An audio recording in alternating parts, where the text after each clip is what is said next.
Welcome to Kenton's videos. Enjoy the video. You begin by signing up and confirming identity. This gets you access to orders. Enter bank and tax info because payouts depend on correct details. Once done, allow location and background activity so the app tracks deliveries reliably. This is why GPS permissions matter. Make sure your phone is charged and data is stable because dropped connections will cost time. Now go online in the app to receive your first order. That action starts the workflow. You accept orders and immediately check the pickup location, ETA, and items. That helps you prioritize. While en route, follow the app's navigation. Its routing optimizes for delivery speed, which is why you should trust it unless local knowledge beats it. At pickup, verify each item with the merchant to avoid disputes later, then mark collected. Make sure to preview the map and cache routes if your signal is weak, so you can continue without interruption.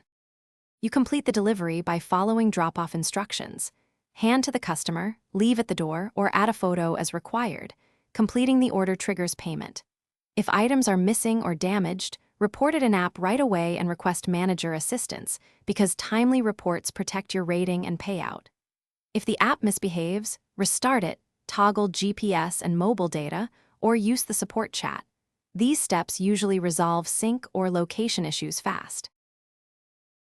Thanks for watching. Consider subscribing if we helped you.